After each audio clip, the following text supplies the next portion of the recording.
people do not feel emotion, for instance, in the same way that they feel emotion in the body. Why? Because the body, much of it, what we call emotion and what we call personality, is actually the software program running through the computer.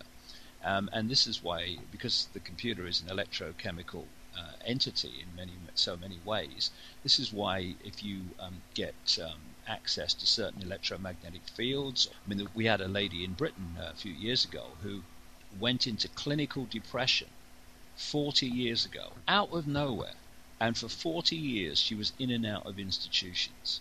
And if people had looked at her for 40 years, they'd have said that she was a manic depressive. That's who she was.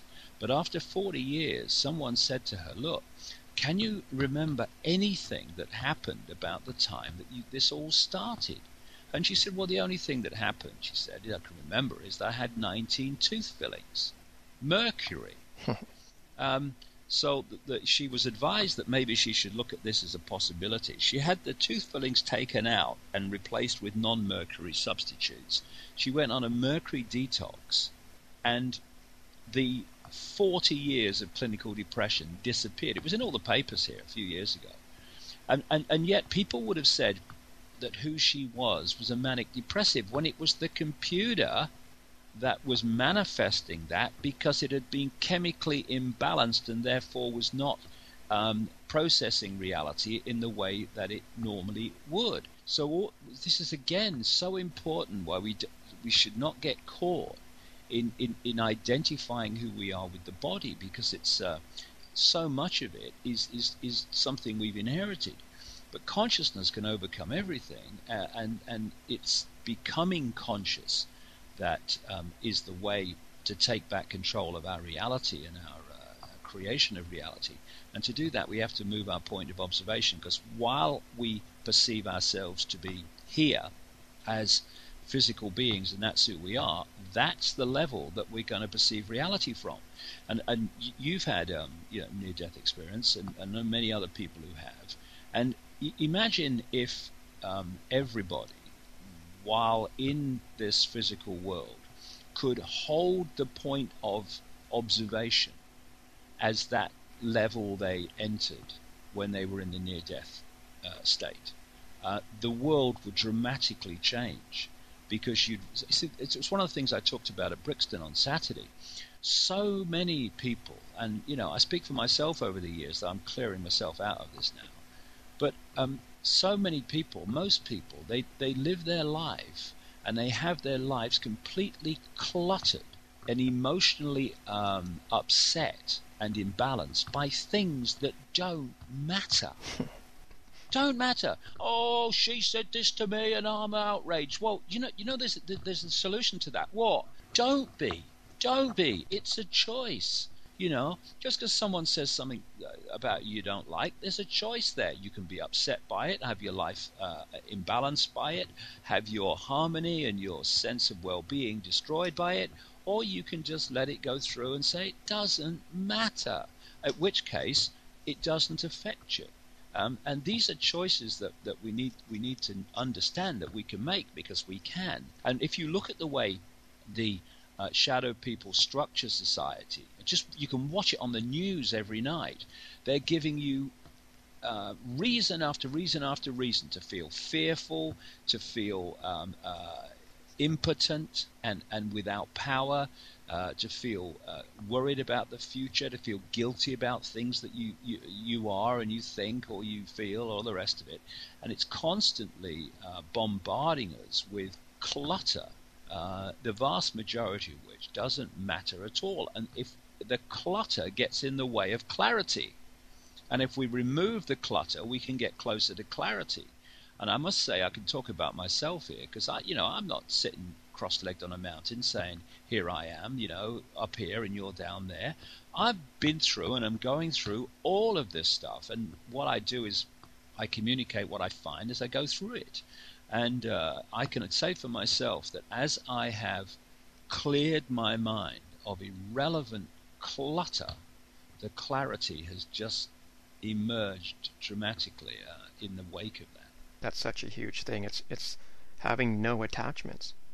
Yes, because attachments are very much a left brain reality.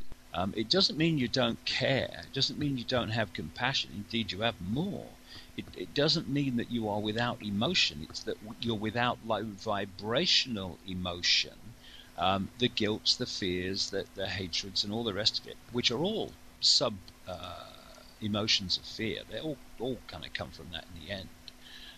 And it means that it literally is moving your point of observation. I have this thing where I say to people, just imagine you're on your deathbed, you've got 10 minutes to live, and you're looking back at your life, and you're looking back, and from that perspective of the deathbed, 10 minutes to live, or what we call the deathbed, it's not really the transition bed, and ask yourself in that state, what mattered?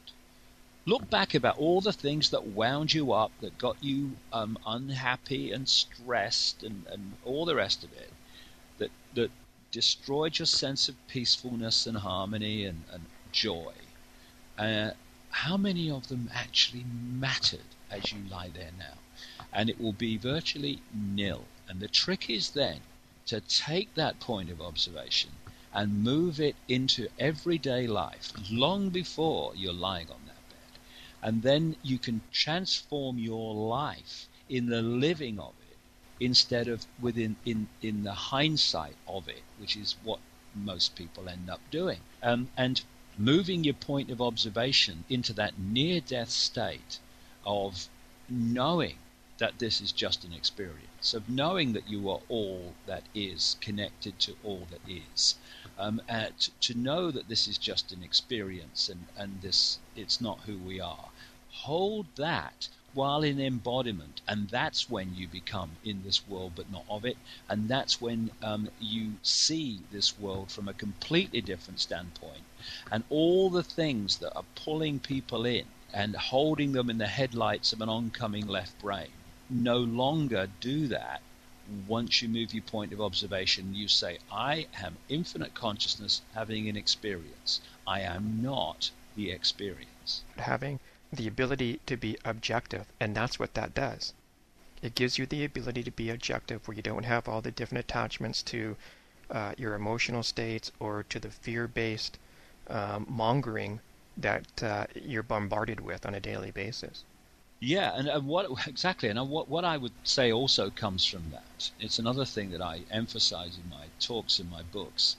Because of fear, because of the left brain's perception of success and becoming successful by overcoming competition, by indeed the success failure perception, and of course the left brain is perceiving success and failure on the basis of the left brain's version of reality, which is structure, rigid structure. So if you're up there in the structure, you're famous or you're powerful within the structure, or you have a title.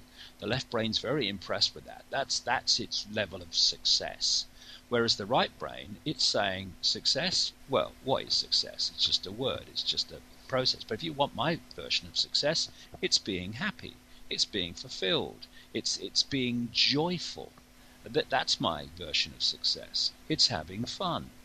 It's not pursuing position and power and status, which is what the left brain is so impressed with. And because we live in a left brain society, dominated by left brain people, there we have a society in which these symbols of success within the society are all those things: status, money, success through beating the competition before rising to the top of the pile or the greasy pole. And what that does is it creates a perception in the decision-making process. When any situation comes up, instead of asking what is the right thing to do in this situation, people say, what is the right thing for me to do in this situation for me? What are the consequences for me? Because the left brain perceives everything as separate, it perceives me as separate. So it's looking after me. Whereas when you get into the connection of everything and the unity of everything, me becomes the unity of everything, not the individual computer experience that the left brain sees as me. So the higher levels of awareness, when they are asking the question, what do I do in this situation?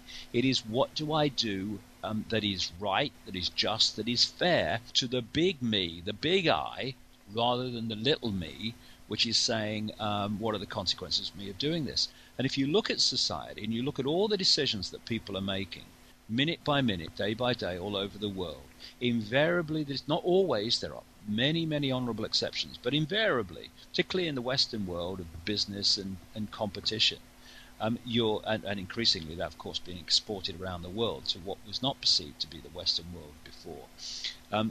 You're looking at decisions being made on the basis of what's best for me, my career, what's best for me, what I want to do for me, what's best for the profit margin, what's best for the company, i.e. what's best for me. And so all these decisions are being made not on the basis of fairness and justice, but on the basis of what's the best outcome for the person making the decision.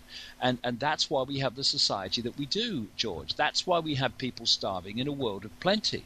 That's why we have people existing on less than $1 a day, and others having more money than they could spend in 500 lifetimes. And tomorrow they get up and just work from the sun up to accumulate more money to add to the money they have got too much to spend already.